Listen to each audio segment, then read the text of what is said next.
தானியங்களோட இயற்கை சத்தும் சுவையும் மாறாம மாவு அரைக்க பெஸ்ட் ஆனது அல்ட்ராவின் பேட்டன்டட் கோனிக்கல் ஸ்டோன்கள் மட்டும்தான். அல்ட்ரா என்றால் ஆரோக்கியம்.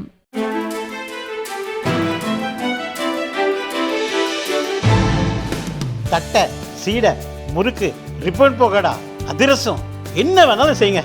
ஒரே ஒரு 5 லிட்டர் இதயம் மந்த்ரா கடல் எண்ணெய் பேக் ஒரு மாசம் முழுசுக்கும் அத்தனை சமையல முடிச்சு விடலாம். இதயம் மந்த்ரா. காரைக்கால் மேடு பகுதியை சேர்ந்த தினேஷ் என்பவர் குடும்ப தகராறு வழக்கில் கைதாகி விசாரணை கைதியாக காரைக்கால் சிறையில் அடைக்கப்பட்டார். கடந்த 10 மாதங்களாக சிறையில் இருந்த தினேஷ் தற்போது ஜாமீன் கிடைத்து வெளியே வந்துள்ளார். சிறையில் நடக்கும் அத்துமீறல்கள் குறித்து தினேஷ் வீடியோ வெளியிட்டுள்ளார். சிறையில் போதைப் பொருட்கள் நடமாட்டம் தாராளமாக இருப்பதாகவும் தண்டனை கைதிகளால் விசாரணை கைதிகள் கொடுமைப்படுத்தப்படுவதாகவும் அவர் கூறியுள்ளார். சிறை அதிகாரிகள் இதற்கு உடந்தையாக இருப்பதாகவும் இது குறித்து நீதிபதிகள் உரிய நடவடிக்கை எடுக்க வேண்டும் எனவும் அவர் வலியுறுத்தியுள்ளார். சிறையில் பல கொடுமைகள் நடக்குது. அந்த கொடுமைகளை என்னால் தாங்க முடியல. பல பேர் பாதிக்கப்பட்டிருக்காங்க. இந்த கொடுமைகளை அதிகாரிகிட்டையும் சொன்னாக்கா அதிகாரியும் சப்போர்ட் பண்ண மாட்டாங்க. அங்கே ஒரு தண்டனை கைதி ரெட்டை கொலை பண்ண ஒருத்தர் இருக்காரு.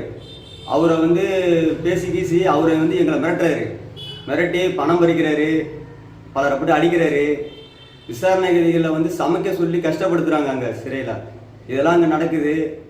அப்பப்போ போதைப் பொருட்கள்லாம் உள்ள அலோட் பண்ணுறாங்க. அலோட் பண்ணி அந்த தவறும் நடக்குது. யாருக்காவது பிறந்த நாள்னாக்கா பிரியாணி போடுறாங்க. பிரியாணி போட்டு பல பிரச்சனைகளை ஆளாக்குறாங்க. எங்களை மனு பொருளில் வர்றதுல கஞ்சா, ஆன்ஸ் இதெல்லாம் கொண்டு வர்றாங்க. பல பிரச்சனைகள் நடந்துட்டு இருக்கு. இதை பெட்டிஷன் எழுதி கொடுக்கலான்னு சொல்லிட்டு அதிகாரிகிட்ட கேட்டாக்கா பெட்டிஷன் பேப்பர் கொடுக்க மாட்டாங்க. டிராப் பாக்ஸை விசாரணை கைதிக்கு கண் பார்வையில் வைக்க சொன்னாங்க நீதிபதி ஐயா. இன்னும் இதுவரைக்கும் சிறையில் டிராப் பாக்ஸை கண் பார்வைக்கு நேராக வைக்கவே இல்லை. பெட்டிஷன் பேப்பர் கேட்க போனாக்கா அதெல்லாம் தர முடியாதுன்னு சொல்லிட்டு அதிகாரிகள் சொல்கிறாங்க. இவ்வளோ பிரச்சனைகள் இருக்குது. என்னை அஞ்சு அதிகாரிகள் என்னை அடித்து எனக்கு மன ரீதியாகவும் உடல் ரீதியாகவும் என்னை பாதிக்கப்பட வச்சுருக்காங்க. இது எனக்கு மட்டும் இல்லை. இந்த பாதிப்பு என் கூட இருந்த சக கைதிகளுக்கும் இந்த பாதிப்பு இருந்தது. இன்றைக்கி நான் வெளியே வந்துட்டேன். அதனால் இந்த பிரச்சனைகளை நான் சொல்கிறேன். இனி வெளியே வருவவங்களும் சொல்லுவாங்களா என்னன்னு தெரியல. ஆனால் மிரட்டி வச்சிருக்கிறாங்க எல்லாரும். இது சூப்பரண்டும் உட்பட அந்த அதிகாரியும் இதில் இன்வால்வ் இருக்கிறாங்க. அது சூப்பரண்டு அதிகாரியை கையில் வச்சுக்கிட்டு இந்த பணம் பறிக்கிற வேலை நடந்துகிட்டு இருக்கு. இப்போ பல பேர்கிட்ட பணம் பறித்து பல குடும்பங்களை நாசம் பண்ணிட்டு இருக்கிறாங்க. இதை யாருமே சொல்கிறதுக்கு வெளியே சொல்கிறதுக்கு பயந்துக்கிட்டு இருக்கிறாங்க.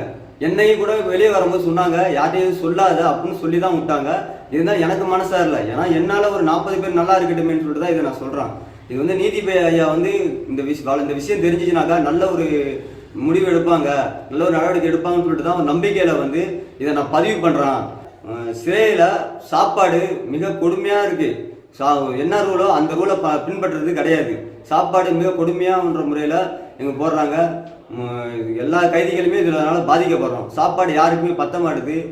சாப்பாடால் பல பிரச்சனைகள் இருக்குங்கிறாங்க. இது அமலன்றதும் மூல காரணம். அவர் தான் சமைச்சு எல்லாருக்கும் எனக்கு என்னன்னு சொல்லிட்டு சமைச்சு போடுறாரு. இதை அதிகாரிகிட்ட சொன்னாலும் வாயை விட்டு சாப்பிட்டு போங்கடான்னு சொல்கிறாங்க.